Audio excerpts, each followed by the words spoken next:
Internet weirdos, I'm Bones, the host of Halloween Central Reviews. You know, there are a lot of Halloween movies out there, some great, and some you've never heard of for good reason.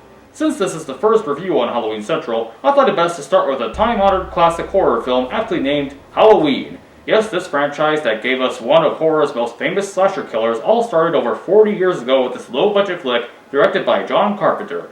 Halloween by itself accomplished quite a lot. Not only did it set certain standards for the slasher film genre, but it also launched the careers of Carpenter and actress Jamie Lee Curtis, who played Laurie Strode, a benchmark for horror survivor girl characters. People weren't sure this would be a big hit right away, but after it released, it quickly built up steam, raking in millions at the box office. So what made this film such a hit? What does the original have that the sequels and imitators made after it just couldn't match? Let's find out. Halloween, first of all, sets the mood for a creepy flick made for the holiday with this title sequence. It's just titles next to this jack-o'-lantern that's slowly getting closer, but what really makes it creepy is that trademark musical score. This score is used quite a bit throughout the film to accompany the killer named Michael Myers. He usually plays whenever he's on screen, almost like the Jaws theme. It's an eerie, haunting score that's just as spooky today as it was in the 70s. We're then introduced to Michael through his POV as a 6-year-old boy on Halloween who catches his sister Judith, fooling around with a guy. I guess 6-year-old Michael's not okay with that because of what happens next. After the guy leaves, Michael casually walks into Judith's room and goes Norman Bates on her. When Mom and Dad come home and find him, he's just got this blank stare on his face while still keeping the knife in hand. But look at the mom, she's like, that stupid kid stabbing people, what are we going to do with you? The image of 6-year-old Michael, though, was just so unsettling. To see someone so young who's supposed to be innocent just go in and kill his own sister and show no emotional reaction to it at all. It immediately sets the tone for Michael Myers as a psychotic killer with no remorse. It's a theme that stays with Michael throughout the entire movie as he never speaks, and it's never directly explained why he kills people. The closest explanation we get is from Dr. Loomis, played by Donald Pleasence, who delivers a fantastic performance in this film. Dr. Loomis is introduced when we fast forward 15 years to when Michael is in his 20s. He tells a story of how when he met Michael and tried to diagnose him, all he found was this soul of pure evil. With this blank, pale, emotionless face and the blackest eyes. That what was living behind that boy's eyes was purely and simply evil. This is much better than some of the sequels and remakes that try too hard to explain Michael Myers. A killer like this is scarier when he's faceless and emotionless without much backstory. He's just an evil man killing for no apparent reason. It means this is someone who can't be negotiated with. It plays on the fear that even in a normal suburb can suddenly have a cold-hearted killer sneaking into your home to end your life without anyone knowing why. His being pure evil earns him 2 nicknames, the Boogeyman and the Shape. And the town of Haddonfield, Illinois is in for a rude run-in with this evil when he escapes from the nearby insane asylum.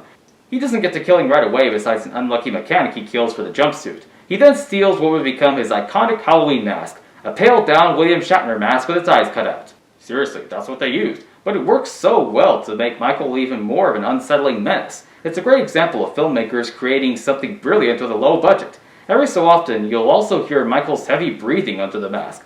It's almost as iconic as the Darth Vader breath. It's the Shape lurking in the shadows, ready to send you to your maker. Poof!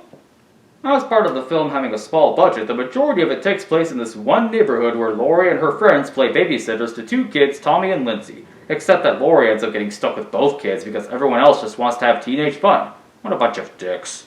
The film has a smaller scope and kill count that we've come to expect from slasher flicks now, where every character gets competitive about having the highest body count. But while Michael doesn't kill as many people as, say, Jason, the kills each have great suspense and they feel more personal because of all the time we spend with these characters. Michael's also not as over the top with his kills as Freddy or Jason. Instead, what makes him so suspenseful is how strong yet stealthy he is. He's like a ninja for horror movies. You can tell he wants each kill to count for something. And when I say build-up, I don't just mean right before he kills someone. I also mean throughout the daytime scenes where he appears suddenly, stalking Laurie only to disappear just as fast. It reminds us he's out there waiting to make his move, but Laurie's still not quite sure what's happening. When it finally comes down to Michael versus Laurie, we've gotten to know her well enough, and we've seen how much of a threat Michael is to feel real suspense when he relentlessly tries to kill her. It's a game of cat and mouse in which Jamie Lee Curtis showed the world what a real scream queen is. It shouldn't come as any surprise, though, as Jamie is actually the daughter of Janet Leigh, who's something of a scream queen herself. You know, she only did the critically acclaimed Hitchcock classic Psycho, no big deal. Seeing the climactic chase, you feel a sense of dread that Laurie feels, and you root for her when she actually fights back. The original Halloween earned its huge fan club with how it presents its thrills and how it shapes the subgenre for decades to come. Its use of lighting and shadows and the cinematography make the experience even more haunting. A lot of slasher movies over the past 40 years have followed Halloween's rules. There is an innocent survivor girl who finds a way to defeat or at least escape from the villain. Everyone who has sex dies. If you go anywhere alone, you're gonna die. If you answer the phone, you're gonna die. And if you get into a car, yep, you're dead. And that's all I'm gonna say as far as spoilers. All in all, if you're looking for a good slasher film to watch on Halloween, you can't go wrong with the first in the Halloween series, which is pretty cheap to buy these days. Well, I hope everyone enjoyed this review. The closer we get to October, the more we'll be wrapping up some good Halloween-focused content. Subscribe here to get notified of the next videos. Goodbye, friends!